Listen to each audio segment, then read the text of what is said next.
मिलेंगे। उसके बाद हम देखते हैं variable oxidation states of nitrogen. तो इसको मैं अभी क्लीन कर देता हूँ, ये आपको पोर्शन समझ गया है। तो इसके बाद हम देखेंगे oxidation state of nitrogen in its various oxides.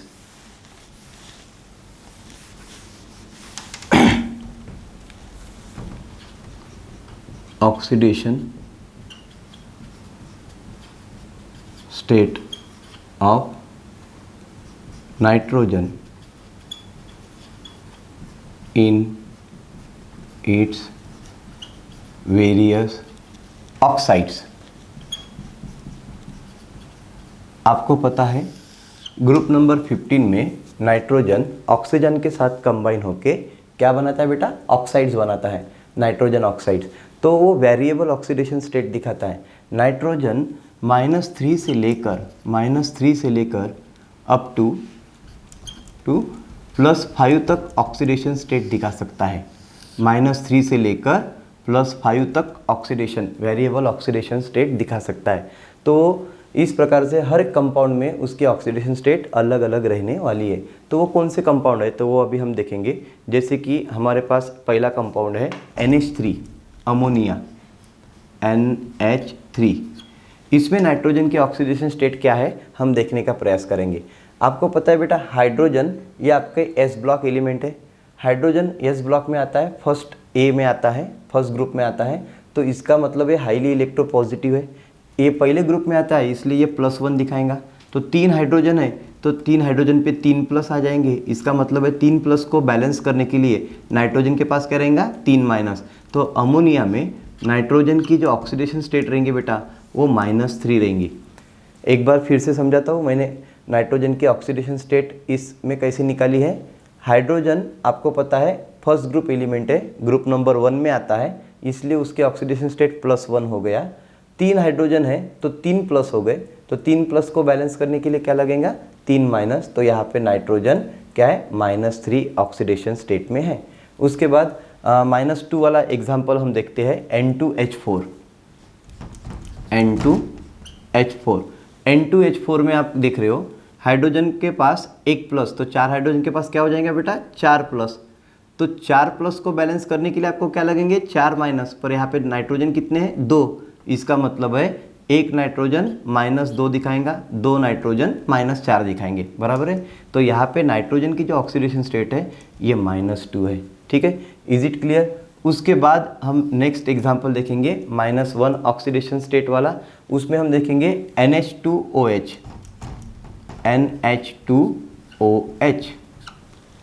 बराबर है। अब इस कंपाउंड में नाइट्रोजन का ऑक्सीडेशन स्टेट कैसे निकालोगे आप? देखिए आपको पता है बेसिकली जो OH होता है वो माइनस होता है, बराबर है, 1 माइनस, बराबर है। तो OH पे माइनस होता है और हाइड्रोजन के ऊपर 1 प्लस, तो 2 हाइड्रोजन के ऊपर 2 प्लस। तो 2 प्लस में से 1 माइनस निकल गया तो 1 प्लस बचा। तो 1 प्लस को बैलेंस करने के लिए आपके पास क्या लगेगा? 1 माइनस। तो नाइट्रोजन की ऑक्सीजन स्टेट यहाँ पे क्या हो जाएंगी? -1। ठीक है, फिर से एक बार समझाता हूँ। देखिए OH पे क्या होता है? 1 माइनस, बराबर है। तो OH पे होता है माइनस, तो यहाँ पे हाइड्रोजन के पास 1 प्लस, तो 2 हाइड्रोजन है तो 2 प्लस। तो 2 प्लस में से 1 माइनस गया, बचा 1 प्लस। तो 1 प्लस को बैलेंस करने के लिए क्या लगेगा? 1 माइनस। तो यहाँ पे नाइट्रोजन की ऑक्सीडेशन स्टेट क्या हो गई? -1। उसके बाद आप देखते हो डायटोमिक फॉर्म में जब आता है नाइट्रोजन N2, तो कोई भी एलिमेंट जब अपने डायटोमिक फॉर्म में रहता है तो उसकी ऑक्सीडेशन स्टेट क्या होती है बेटा? ऑलवेज 0। तो यहाँ पे ऑक्सीडेशन स्टेट क्या होगी नाइट्रोजन की? 0, बराबर है। उसके बाद हम देखेंगे N2O, बराबर है, डायनाइट्रोजन ऑक्साइड, जिसको हम लाफिंग गैस भी बोलते हैं, बराबर है। This is the laughing gas N2O, dinitrogen oxide. अब इसमें देखिए नाइट्रोजन एक ऑक्सीजन पे होता है 2 माइनस, बराबर है, ग्रुप नंबर 16 का एलिमेंट है। तो इसके ऊपर 2 माइनस ऑक्सीडेशन स्टेट रहती है, जनरली होती है 2 माइनस ऑक्सीडेशन स्टेट। तो 2 माइनस को बैलेंस करने के लिए क्या लगेगा? 2 प्लस। पर यहाँ पे 2 नाइट्रोजन है, इसका मतलब है 1 नाइट्रोजन की ऑक्सीजन स्टेट क्या हो गई? +1। 2 नाइट्रोजन की ऑक्सीजन स्टेट क्या हो जाएंगी? +2, बराबर है। तो इस तरीके से नाइट्रोजन यहाँ पे +1 ऑक्सीडेशन स्टेट में है, डायनाइट्रोजन ऑक्साइड में नाइट्रोजन +1 ऑक्सीडेशन स्टेट में है। उसके बाद हम देखेंगे HNO2। HNO2। अब हम देखेंगे HNO2। पहले NO देखते हैं, बाद में HNO2। तो NO में देखिए एक ऑक्सीजन के ऊपर 2 माइनस, तो 2 माइनस को बैलेंस करने के लिए क्या लगेगा, 2 प्लस। मीन्स नाइट्रोजन मोनोऑक्साइड में नाइट्रोजन +2 ऑक्सीडेशन स्टेट में होता है, बराबर है। उसके बाद HNO2 देखते हैं, HNO2। इसमें ऑक्सीडेशन नाइट्रस, इसको क्या बोलते हैं, नाइट्रस ऑक्साइड, बराबर है। तो अब नाइट्रस ऑक्साइड में नाइट्रोजन की ऑक्सीडेशन स्टेट क्या है, एक ऑक्सीजन के ऊपर 2 माइनस, तो 2 ऑक्सीजन के ऊपर कितने हो जाएंगे, 4 माइनस। 4 माइनस में से एक प्लस निकल जाएगा क्योंकि हाइड्रोजन के ऊपर +1 होता है, तो बचे 3 माइनस। तो 3 माइनस को बैलेंस करने के लिए क्या लगेगा, 3 प्लस। तो यहाँ पे नाइट्रोजन कौन से ऑक्सीडेशन स्टेट में है बेटा, +3। आप देख रहे हो कि -3 से लेकर आपको +5 तक ऑक्सीडेशन स्टेट मिल सकती है। उसके बाद आप जाओगे HNO2 के बाद और एक कंपाउंड आएगा, कौन सा, NH4 नहीं, HNO3, बराबर है। NO2 और HNO3। तो NO2 देखते हैं, तो NO2 में आपको क्या दिखेगा, एक ऑक्सीजन के ऊपर 2 माइनस, तो 2 ऑक्सीजन के ऊपर हो जाएंगे 4 माइनस। तो 4 माइनस को बैलेंस करने के लिए क्या लगेगा, 4 प्लस। तो यहाँ पे नाइट्रोजन +4 ऑक्सीडेशन स्टेट में है। और लास्ट वाला कंपाउंड हम पढ़ते हैं HNO3, नाइट्रिक एसिड, बराबर है, जिसको हम ओस्टवाल्ड मेथड से भी प्रिपेयर करते हैं नाइट्रिक एसिड को। तो नाइट्रिक एसिड में नाइट्रोजन की ऑक्सीजन स्टेट क्या रहेंगी, +5। कैसे निकाला, एक ऑक्सीजन के ऊपर 2 माइनस, 3 ऑक्सीजन के ऊपर 6 माइनस और एक हाइड्रोजन के ऊपर 1 प्लस। तो 6 माइनस में से 1 प्लस गया, बचे 5 माइनस। 5 माइनस को बैलेंस करने के लिए 5 प्लस। तो आप देख रहे हो कि ऐसे वेरियस कंपाउंड नाइट्रोजन बनाता है जिसमें वो अलग अलग ऑक्सीडेशन स्टेट को एग्जिबिट करता है। तो हम उसको बोलते हैं नाइट्रोजन की variable oxidation state. Only group number 15 में नाइट्रोजन -3 से लेकर, सिर्फ नाइट्रोजन -3 से लेकर +5 ऑक्सीडेशन स्टेट दिखा सकता है। बाकी जितने भी रिमेनिंग एलिमेंट है, फॉस्फोरस से लेकर मॉस्कोवियम तक जितने भी रिमेनिंग एलिमेंट है, ये आपको क्या नहीं दिखाते, -3 से लेकर +5 ऑक्सीडेशन स्टेट नहीं दिखाते। ये सिर्फ -3, +3 और +5 ऑक्सीडेशन स्टेट दिखाते हैं। इतनी रेंज वो नहीं दिखा सकते, सिर्फ नाइट्रोजन उतनी रेंज दिखाता है। इसीलिए हम बोल सकते हैं कि ग्रुप नंबर 15 में फिर से नाइट्रोजन क्या करता है, एनामोलस बिहेवियर को रिप्रेजेंट करता है। तो ये उसके नाइट्रोजन के कुछ कंपाउंड्स है जो आपको यहाँ पे मैंने बताए, जिसमें नाइट्रोजन वेरिएबल ऑक्सीडेशन स्टेट को एग्जिबिट करता है। ठीक है, तो अभी नाइट्रोजन को तुम्हारे को समझ में आ गया। ग्रुप नंबर 15 में नाइट्रोजन हमारे लिए बहुत ही इम्पोर्टेंट है। ठीक है, अब उसके बाद हम कुछ फिजिकल प्रॉपर्टीज़ और केमिकल प्रॉपर्टीज़ के बारे में थोड़ा जनरली देखेंगे। Various trends in group number 15, various trends in physical and chemical properties, various trends in physical and chemical properties.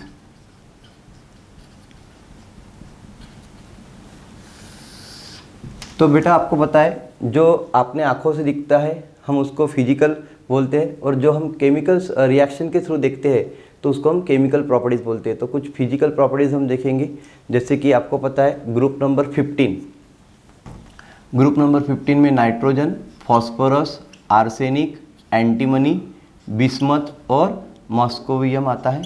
तो सबसे पहले हम देखेंगे कि जो टॉप के एलिमेंट है यानी नाइट्रोजन, ये नॉन मेटल है, बराबर है। फिर नॉन मेटल कैरेक्टर धीरे धीरे क्या हो रहे हैं, रिड्यूस हो रहे हैं, और मेटेलिक कैरेक्टर बढ़ रहे हैं। तो आपको दिख रहा है कि नाइट्रोजन नॉन मेटल है, बाकी सब क्या है, सेमी मेटल। जैसे यहाँ पे आपको दिख रहा है आर्सेनिक, ये क्या है, सेमी मेटल यानी मेटेराइट्स है, और बाद में सभी क्या हो रहे हैं, मेटेलिक प्रॉपर्टी इंक्रीज हो रही। इसका मतलब है जैसे जैसे आप टॉप टू बॉटम जाओगे मेटेलिक प्रॉपर्टी इंक्रीजेस, बराबर है।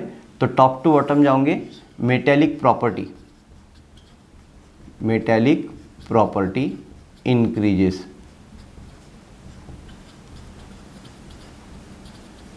जैसे जैसे आप टॉप टू बॉटम जा रहे हो मेटेलिक प्रॉपर्टी इंक्रीज होते जा रही है। एटॉमिक रेडियस आपको पता है बेटा, जैसे जैसे आप टॉप टू बॉटम जाओगे obviously atomic radius also increases.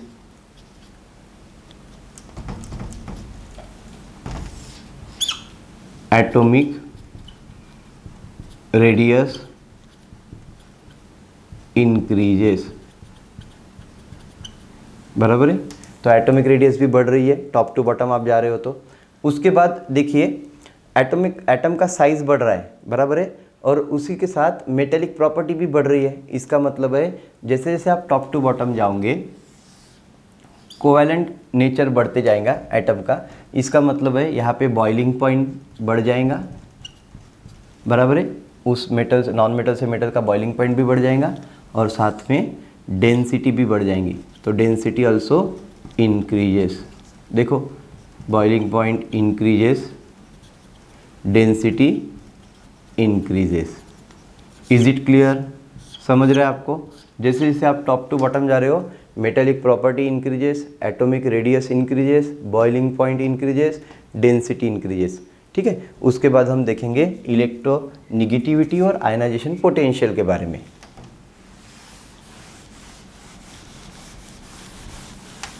अब इलेक्ट्रोनिगेटिविटी मैंने आपको बताया था कि nitrogen shows high electronegativity than other elements in group number 15। तो आपको पता है नाइट्रोजन की इलेक्ट्रोनिगेटिविटी ज़्यादा है, तो जैसे जैसे आप टॉप टू बॉटम जा रहे हो इलेक्ट्रोनिगेटिविटी डिक्रीजेस।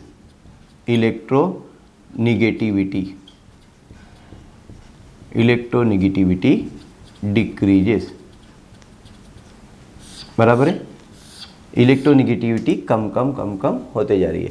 अब ये इलेक्ट्रोनिगेटिविटी क्या होता है ये थोड़ा समझने का प्रयास करेंगे। तो what is mean by electronegativity?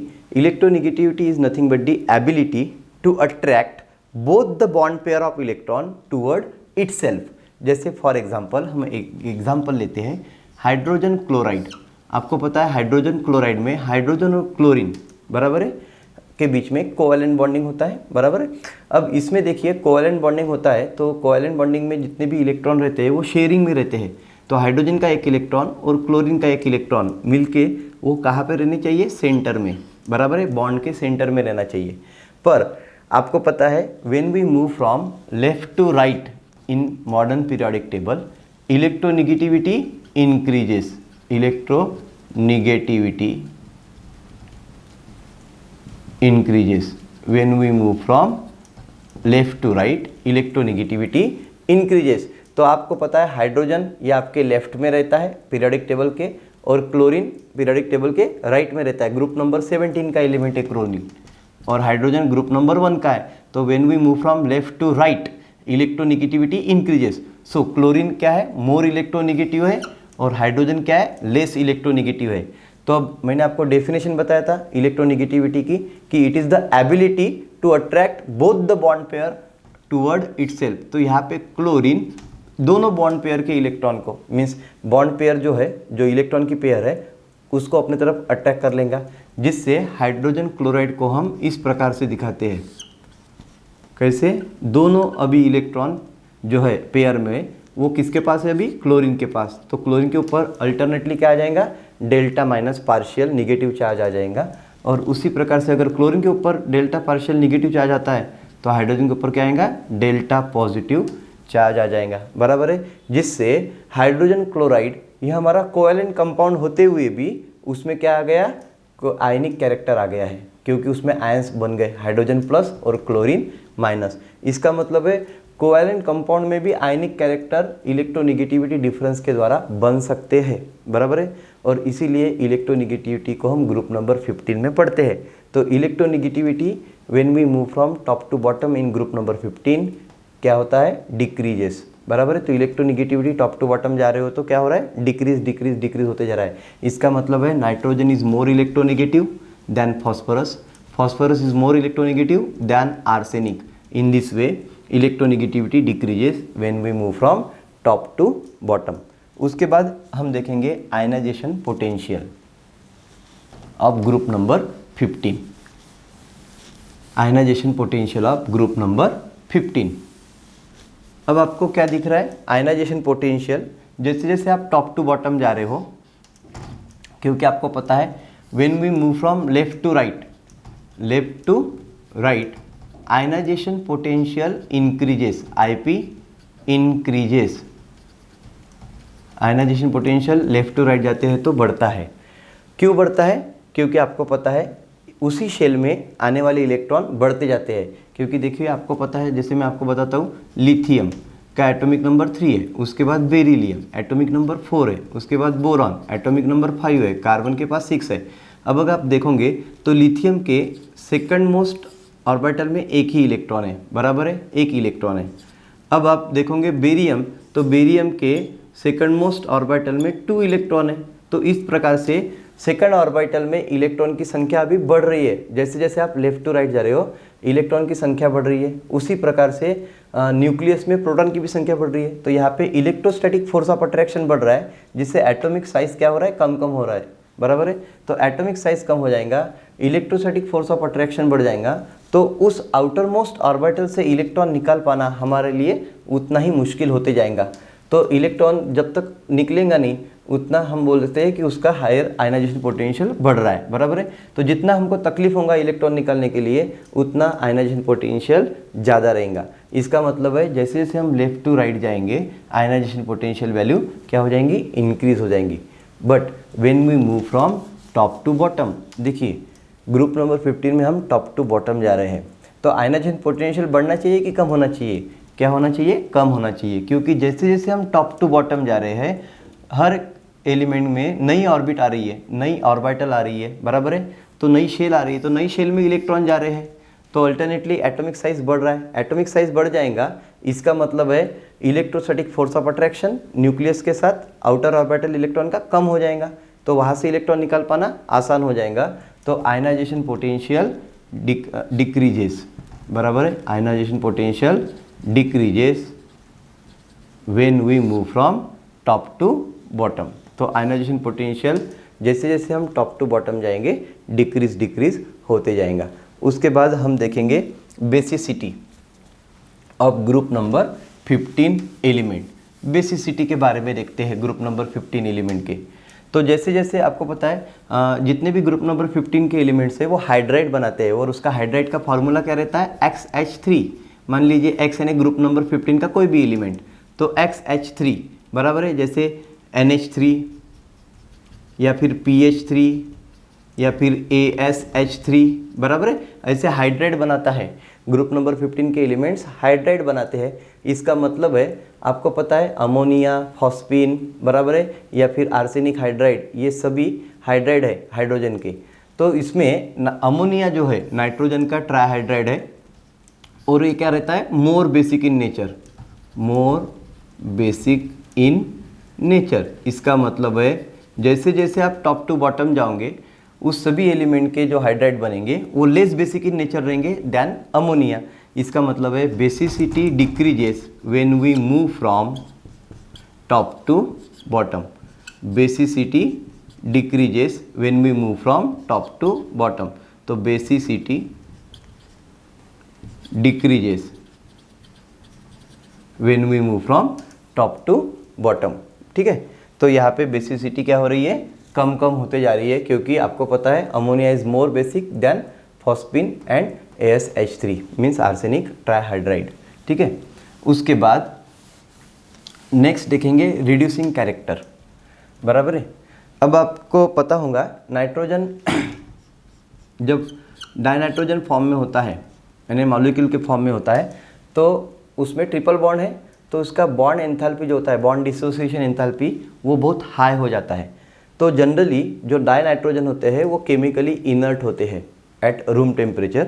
Generally dinitrogen is chemically inert because of the high bond ionization enthalpy, तो या फिर हाई बॉन्ड एंथैल्पी। तो ये बॉन्ड को तोड़ने के लिए हमको ज़्यादा एनर्जी देना पड़ता है, इसलिए केमिकली इनर्ट होते हैं। और जैसे जैसे हम टॉप टू बॉटम जाएंगे उसका इनर्टनेस कम होते जाता है, ठीक है। तो इसका मतलब है जैसे जैसे हम टॉप टू बॉटम जाएंगे रिड्यूसिंग कैरेक्टर बढ़ते जाएगा। तो reducing character increases, reducing character of hydrides increases,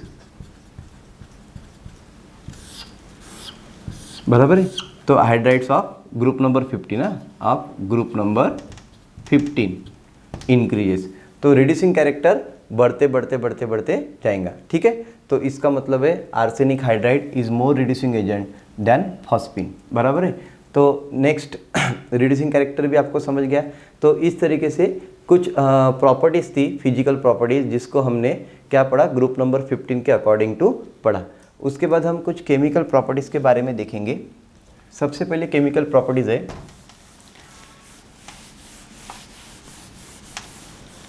nitrogen से शुरू करते हैं, क्योंकि हमको नाइट्रोजन के इंपॉर्टेंट कंपाउंड पढ़ते हुए वो सब केमिकल प्रॉपर्टीज़ को पढ़ना पड़ेगा। तो हम अंडर हेडिंग में पढ़ते हैं उसको, कंपाउंड्स ऑफ नाइट्रोजन, या फिर हम पढ़ते हैं केमिकल प्रॉपर्टीज़ डायरेक्ट, ठीक है। उसमें सभी ले लेता हूँ मैं, केमिकल प्रॉपर्टीज़, जो नीड बेस भी हो जाएगा, केमिकल प्रॉपर्टीज़, ठीक है। जैसे हमने फिजिकल प्रॉपर्टीज़ में ट्रेंड देखा है, वैसे केमिकल प्रॉपर्टीज़ में भी हमको कुछ ट्रेंड दिखाई देता है। जनरली आपको पता है नाइट्रोजन डायनाइट्रोजन फॉर्म में होता है, डायनाइट्रोजन फॉर्म में होता है, तो वो केमिकली इनर्ट नेचर में होता है, बराबर है।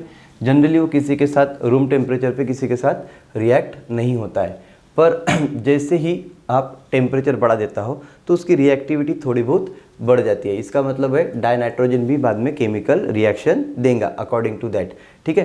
तो डायनाइट्रोजन केमिकल रिएक्शन देगा, उसी प्रकार से बाकी एलिमेंट भी देखते हैं हम, वो केमिकल रिएक्शन देंगे कि नहीं। तो सबसे पहले देखते हैं केमिकल रिएक्शन विथ ऑक्सीजन। तो नाइट्रोजन जो जनरली ऑक्सीजन के साथ रिएक्ट होता है तो क्या बनाता है, नाइट्रोजन मोनोऑक्साइड बना सकता है, बराबर है। नाइट्रोजन मोनोऑक्साइड बना सकता है। तो जब नाइट्रोजन ऑक्सीजन के साथ कंबाइन होगा तो क्या बनाएगा, ऑक्साइड्स। हमने उसके पहले भी बहुत बार ऑक्साइड देखे हैं, ठीक है। तो nitrogen when combines with oxygen form oxides, बराबर है।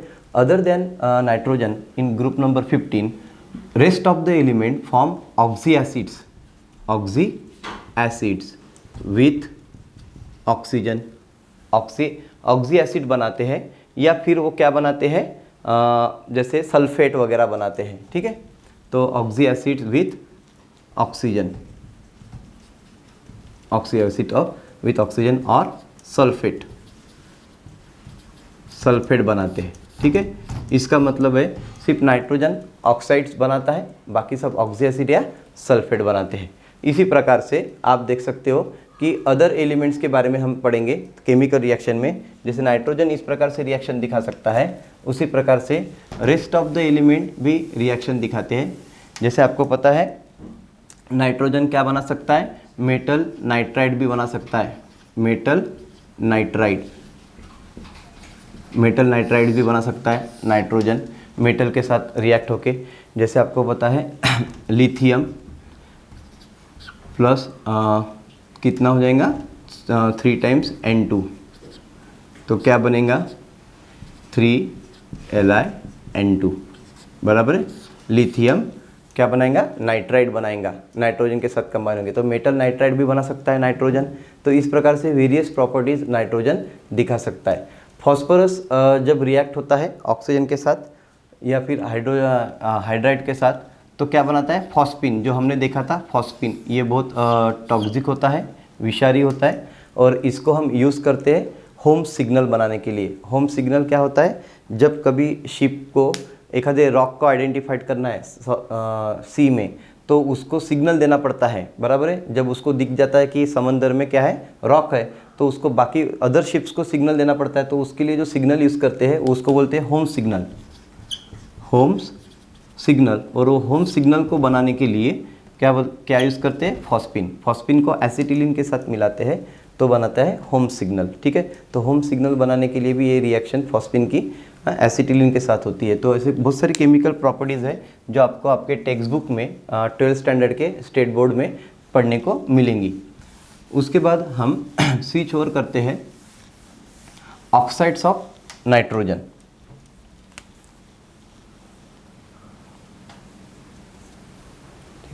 आपण उद्याला बाकीचं रिमेनिंग